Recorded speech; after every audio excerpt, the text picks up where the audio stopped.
Salam alaikum à vous tous, bienvenue mes chers frères et sœurs. Nous sommes réunis aujourd'hui, en ces 10 derniers jours du mois de Ramadan, pour une intervention du Cheikh Abdeslam Swiki, qui a choisi un do'a, une invocation très particulière, en l'occurrence par rapport à cette période, et il analysera et donnera quelques pistes de travail justement, et de réflexion sur ce do'a en particulier.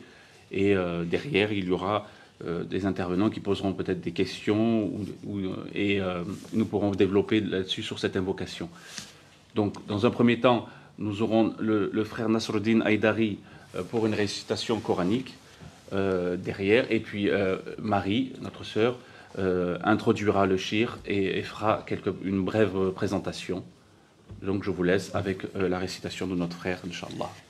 أعوذ بالله من الشيطان الرجيم بسم الله الرحمن الرحيم يا أيها الذين آمنوا كتب عليكم الصيام كما كتب على الذين من قبلكم لعلكم تتقون أياما معدودات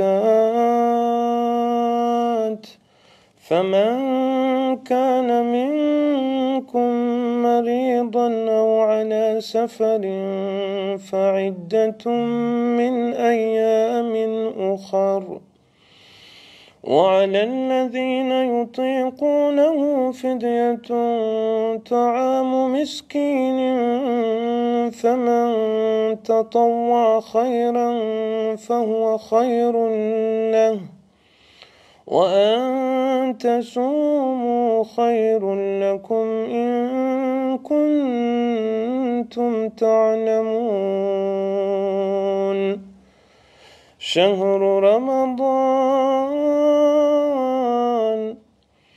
شهر رمضان الذي أنزل فيه القرآن هدى للناس وبينات من الهدى والفرقان فمن شهد منكم الشهر فليصمه ومن كان مريضا أو على سفر فعدة من أيام أخر يريد الله بكم اليسر ولا يريد بكم العسر ولتكملوا العدة ولتكبروا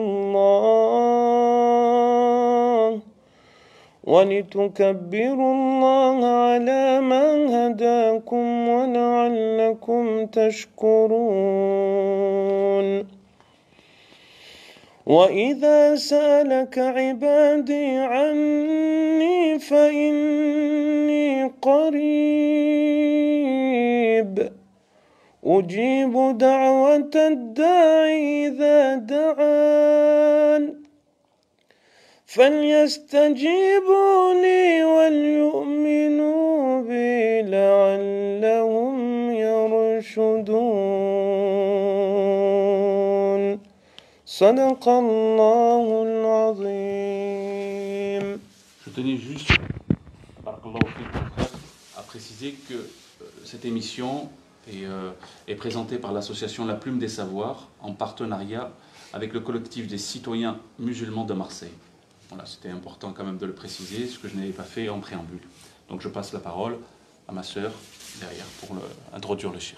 Salam alaikum wa rahmatullahi wa barakatuh. On est ravis de partager ce moment ensemble avec Nadira, Sofiane, Nassereddine et notre cher Abdeslam Swiki. Alors pour présenter Abdeslam, tu es théologien, tu es aussi imam itinérant, à savoir que tu nous fais le plaisir de partager tes prêches dans différentes mosquées. Tu es aussi investi dans le dialogue interreligieux, tout particulièrement le dialogue islamo-chrétien, et le fondateur de cette association où on se retrouve aujourd'hui, de la Plume des Savoirs. Abdeslam, aujourd'hui, tu as choisi de partager avec nous ton savoir sur un doha que tu as choisi. Alors, on est dans un moment qui est très précieux, comme tu le disais, dans la dernière décade du Ramadan, et dans les versets que tu nous as lus, Nassereddine, Allah, dans le verset, juste après avoir parlé du Ramadan, nous parle de sa proximité et de l'importance de l'invoquer et de lui demander. Et je pense que c'est pour ça que tu as choisi aujourd'hui de nous entretenir sur un dora qui est aussi appelé Saïd al-Istighfar, la reine de l'invocation de la demande du pardon. Alors je te propose de nous la dire en arabe et après je pourrais lire la traduction que tu nous en as faite en français. D'accord. Bismillah ar-Rahman ar-Rahim. Prophète Mohammed alayhi salam a dit Sayyid al-istighfari an taqul Allahumma anta rabbi la ilaha illa ant خلقتني وأنا عبدك وأنا على عهدك ووعدك ما استطعت أعوذ بك من شر ما صنعت أبوء لك بنعمتك علي وأبوء بذنبي فاغفر لي فإنه لا يغفر الذنوب إلا أنت. Alors la traduction que tu nous proposes, elle est tout en finesse. Et donc, alors aujourd'hui, ce sera peut-être un peu une introduction pour la notion même de doigt en général, puisqu'on a choisi de faire cette vidéo en deux volets en fait pour pouvoir l'approfondir dans une deuxième partie. Alors ce doigt, la traduction que tu nous proposes, c'est Dieu, tu es mon Seigneur, nulle divinité digne de mon adoration sinon toi seul. Tu m'as créé et je suis ton humble serviteur. Je m'applique et me résous à honorer mon engagement avec toi et à ne jamais cesser de cultiver dans mon cœur l'espoir de tes promesses. Dans la mesure du possible et dans les limites de mes fragiles et vulnérables capacités humaines. Je me prémunis auprès de toi contre mon mal agir. Je reconnais l'infinité des faveurs dont tu m'as comblé, ainsi que mon insolvabilité et l'étendue de mes péchés. Fais en moi rémission, pardonne-moi pour le défaut de reconnaissance et la légèreté de mes résolutions, car nul n'est habilité à remettre les péchés sinon toi.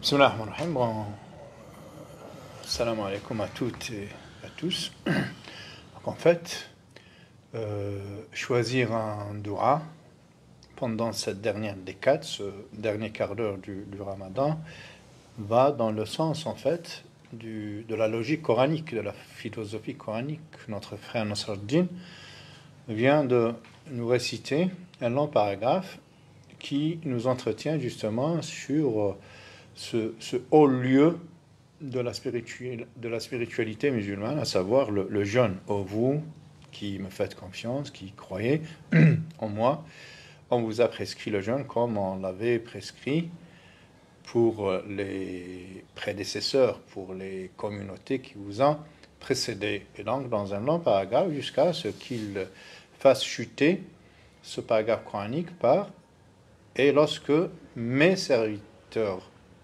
t'interrogent à mon sujet, je suis prêt, tout proche d'eux, à leur porter. Qu'ils répondent alors à mes faire part, à mes invitations,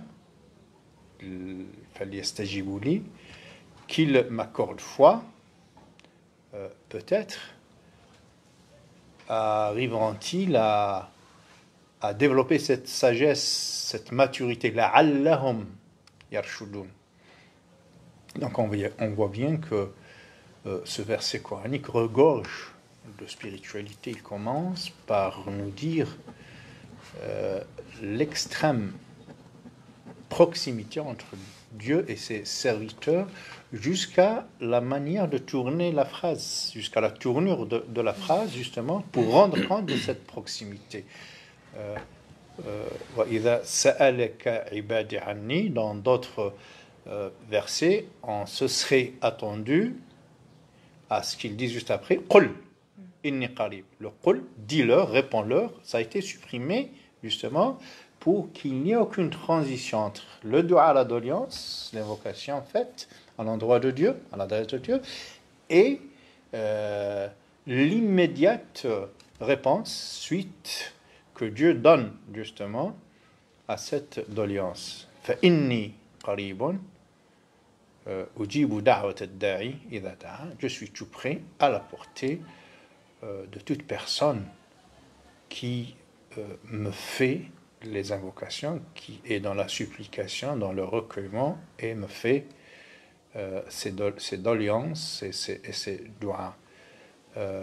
Après nous avoir mis en confiance, garanti cette proximité gratuite, inconditionnelle, il nous propose un certain nombre d'éléments qui vont faire que le croyant, que le cheminant mette toutes les conditions possibles pour justement accéder à cet exaucement du dua. فَلْيَسْتَجِيبُوا لِي.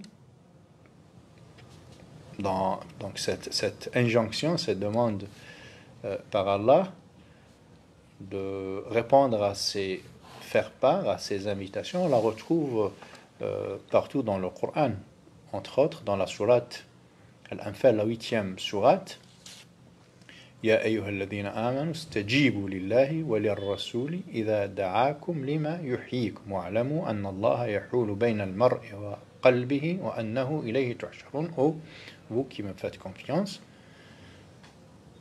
répondez à mes invitations, à mes faire part. Istajibu, donc les faire part de Allah, et ceux du prophète et les invitations aussi du prophète alayhi salatu wassalam, quand l'un et l'autre nous invitent pour faire revivre notre foi, notre spiritualité, pour nous humaniser, pour nous grandir en conscience et en maturité. Lima yuhyikum, donc la notion de vie. Allah est l'infiniment vivant, al-hayy, et comme l'homme il reçoit les qualités d'Allah, borné bien sûr par son humanité, par ses limites humaines, et il a cette vie spirituelle, cette vie en Dieu. Istajibu, falyastajibu li, wal yu'minu bi la'allahum yarshudun, et en même temps qu'il répondent positivement à mes invitations, qu'ils le fassent en conscience, en vérité. Peut-être retrouveront-ils ou atteindront-ils cette maturité, ce degré de sagesse, ce lien que Allah met entre le dua et l'accès à la sagesse. Et ce n'est pas anodin, et ce n'est pas pour nous étonner.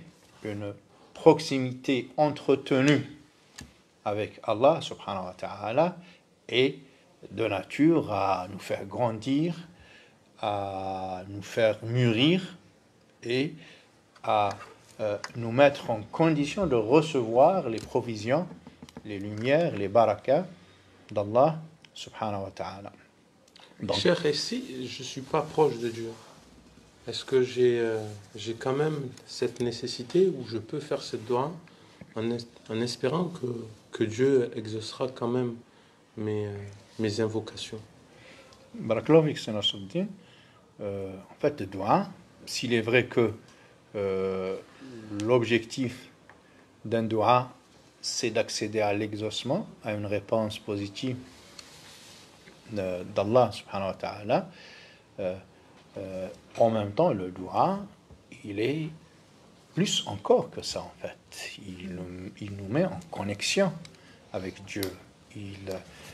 Il nous entretient dans ce vis-à-vis d'interlocution avec l'être suprême, avec Allah subhanahu wa ta'ala. Et une proximité entretenue avec Allah, là, c'est dividende. Elle est censée avoir ces résultats dans celui de nous déplacer, de nous désenclaver de nos inadvertances, de nos indifférences, de nous mettre au plus près de l'intention de Dieu, de sa compréhension, de la perméabilité à tout ce qui nous vient d'Allah subhanahu wa ta'ala. L'image que je donne très souvent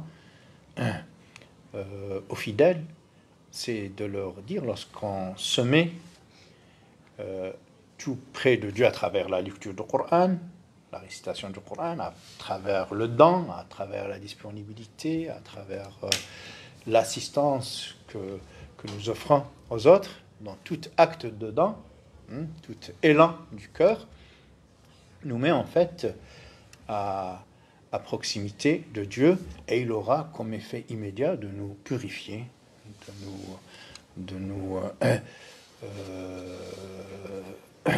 dessalir en fait, enlever ces enveloppes qui nous empêchent de rayonner intérieurement et de recevoir les lumières célestes d'Allah subhanahu wa ta'ala. Donc je donne cet exemple de l'éponge. Je dis une éponge pleine de crasse et de saleté. Lorsqu'on l'expose à des jets intenses hydrauliques d'eau, même si elle ne comprend pas la composition chimique de l'eau, comme quoi c'est du H2O, 2 atomes d'hydrogène et un atome d'oxygène, on n'a pas besoin, cette éponge, de comprendre les caractères physico-chimiques de l'eau pour se dépolluer, pour s'assainir et se nettoyer. Le cœur du cheminant est ainsi fait aussi. Donc, à l'exposition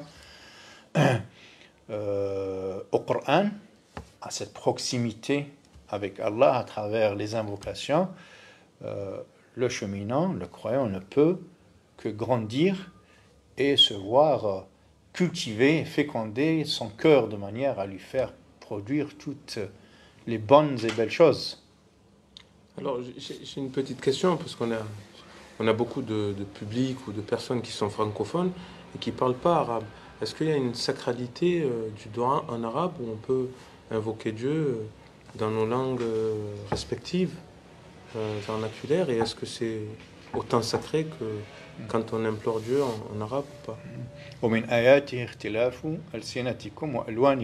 parmi les signes de la grandeur et de la gloire d'Allah, la diversité qu'il a mise, lui, dans nos patois, parler, langue, code et couleurs, pigmentation de couleurs. Voilà. Et donc, si Dieu a installé cette extrême et riche diversité dans les patois et dans les couleurs, donc il ne va pas nous priver d'accepter des invocations autrement que dans la langue arabe. Dieu est polyglotte, infiniment polyglotte. Il lit dans les cœurs. Donc tu nous invites à maintenir nos efforts malgré nos imperfections et à ne pas se dire qu'on n'est pas assez bien pour, mais au contraire de s'humilier devant Dieu et de prendre ce plaisir-là de demander, de faire des doigts. Et c'est justement parce qu'on n'est pas bien qu'on doit aller vers Dieu, justement. Dieu, souvent, il nous met dans l'adversité, il crée le vide autour de nous, quand il voit que nous nous sommes trop éloignés de lui, mais il va couper un peu, faire un découpage autour de nous, nous priver de la chaleur de nos relations pour nous pousser entre les bras de son intimité, de sa miséricorde, Allah subhanahu wa ta'ala. Voilà. Mais donc ça rejoint la précédente émission où tu parlais de la transformation, tu vois, du musulman, où le mois de Ramadan devait être une transformation, devait permettre justement à chaque musulman qui jeûne de ne plus être au final la même personne, ou d'avoir un changement, même aussi petit soit-il, à travers ce mois de Ramadan.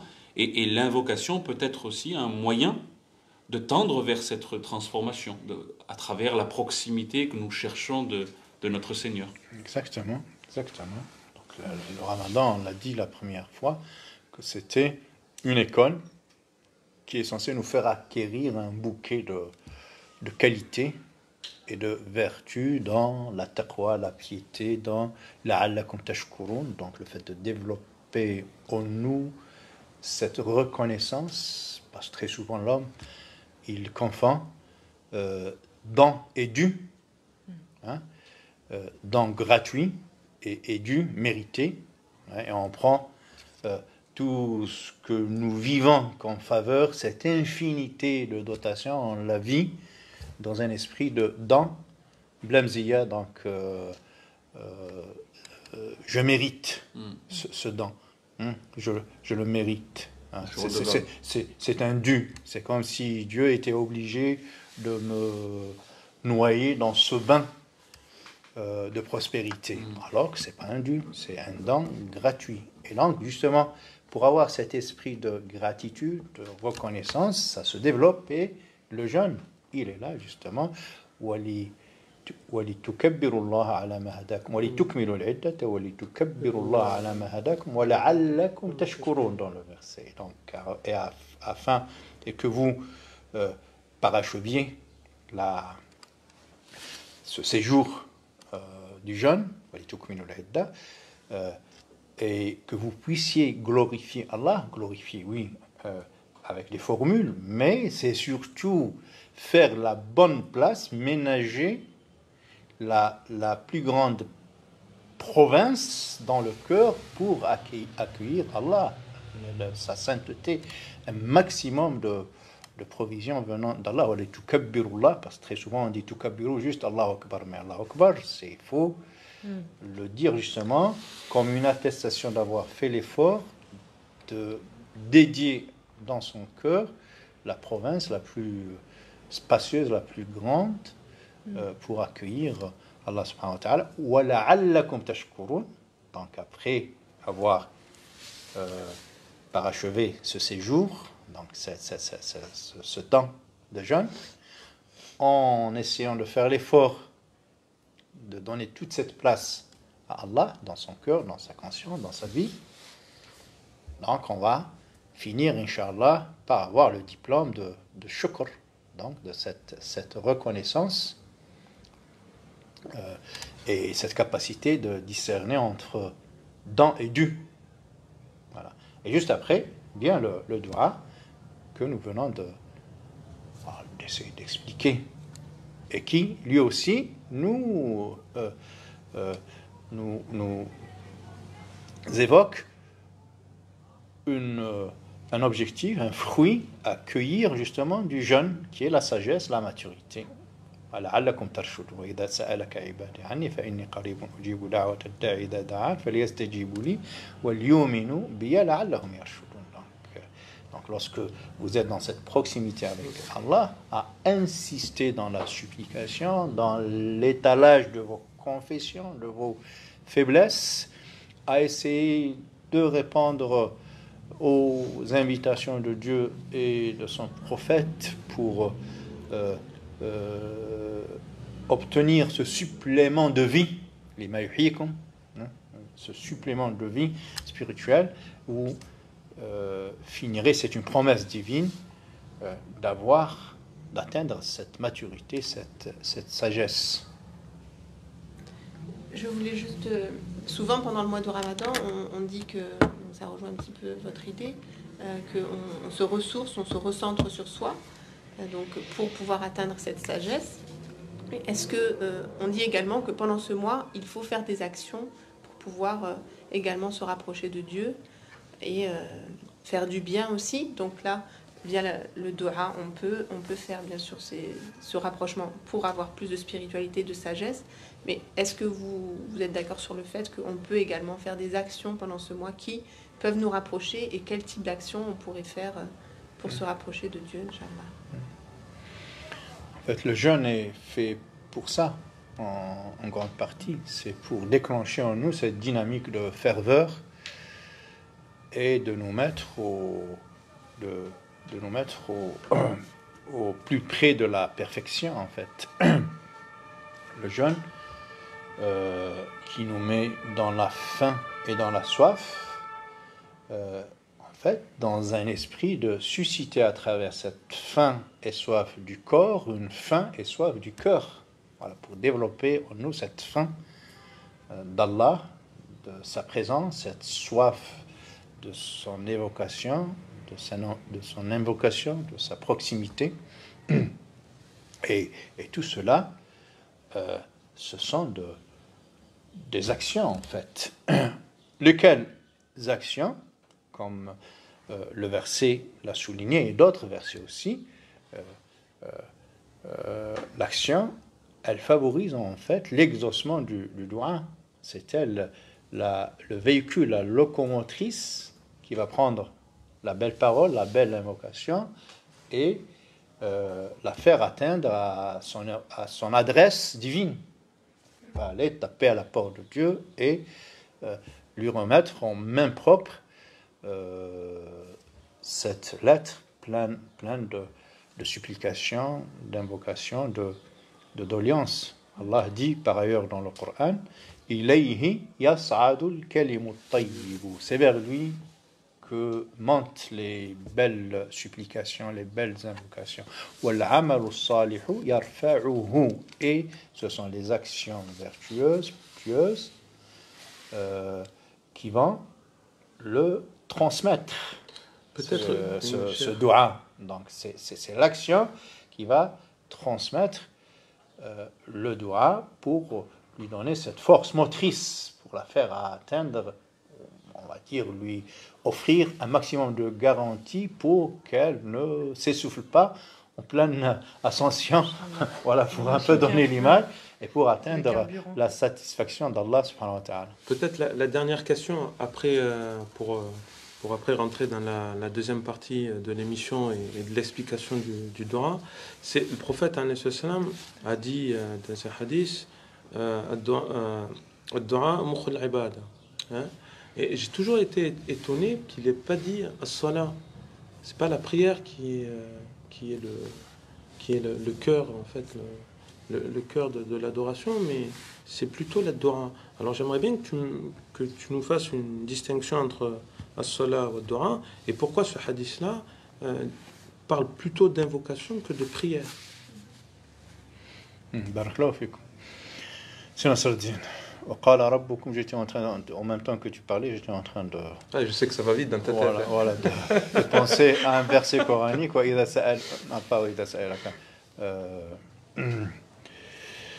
Le verset coranique, jusqu'à ce qu'il dit « Inna alladhina yastakbiruna an ibadati sayadkhuluna jahannama dakhirin. Wa qala rabbukum ud'uni astajib lakum. Inna alladhina yastakbiruna an ibadati sayadkhuluna jahannama dakhirin. » Voilà. Donc, on voit bien comment Allah, ça répond d'une manière coranique. C'est pas moi qui réponds, c'est le verset. Dieu qui me répond, alors là, voilà, je peux rien faire. Tu es bien placé. La réponse directe.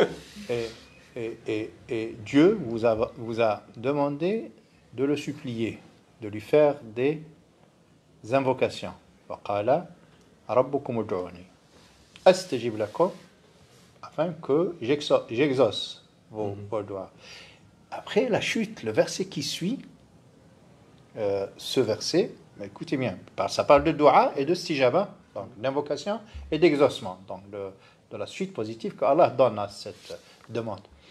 Inna alladhina yastakbiruna an ibadati, car ceux qui s'enflent d'auréole et de fausse gloire, d'orgueil, en ne pas adorant Allah, en n'offrant pas à Allah le culte qui lui convient. Mais ça parlait de doua. Comment il a fait pour bifurquer sur l'ibada? C'est pour dire, les exégètes nous disent qu'en fait, l'ibada, pas que la prière, toute la ibada, elle est résumée, elle est réductible au doua en fait. C'est la colonne vertébrale, c'est la moelle, comme tu viens de le dire. C'est vraiment la quintessence de toutes les pratiques cultuelles. Tous les rites sont les formes extérieures de cet esprit recueilli qui est le doua, cette proximité avec Allah subhanahu wa ta'ala. Donc la prière, en fait, il y a les gestes, les effets, cette chorégraphie qui accompagne un doua, en fait. Du début jusqu'à la fin, ce sont des doua. Une vocation. La Fatiha, c'est un doua. Quand on fait la génuflexion, c'est un doua. La prosternation, c'est un doua. Voilà, tout ce que nous faisons dans la prière, c'est du doua. Auquel doua, à laquelle invocation, on offre en se mettant sur les pas du prophète, donc Allah a offert cet habillage chorégraphique à ce doigt, en fait. Voilà. Donc la salat, en fait, dans l'arabe classique avant le Coran, c'est le doigt. خذ من أموالهم صدقة تطهرهم وتزكيهم بها وصلي عليهم إن صلواتك سكن لهم. صلي عليهم, c'est pas صلي dans le sens. صلي, c'est fais-leur des doigts, prélève de leurs biens un impôt qui va les purifier, qui va augmenter la qualité des relations d'entre eux, surtout entre les pauvres et les riches. Et il lui enjoint de faire des doigts pour ces gens qui acceptent d'être dans cette ferveur du don. Voilà. Et parlons du don, le Ramadan, c'est le meilleur lieu de générosité, justement. Kana Rasulullah, Kana Rasulullah sallallahu alayhi wa sallam, أجود الناس وكان أجود ما يكون في رمضان كان كأنه الريح المرسلة pour paraphraser le Coran en fait. Donc il était généreux, mais il était d'autant plus généreux qu'il se trouve pendant le mois du Ramadan. Il était à l'image de ce vent qui va pousser les nuages pour les faire féconder et faire tomber la pluie. Ben, il nous reste c'est scientifique aussi. C'est quelques scientifique jours, aussi. je pense qu'il va falloir pousser les nuages. Là. Magnifique, magnifique Il va falloir pousser les nuages. Barakallahu fik. C'est très enthousiasmant pour ces derniers jours de Ramadan. Ça nous enjoint vraiment à redoubler d'efforts. Barakallahu fik pour tout ça.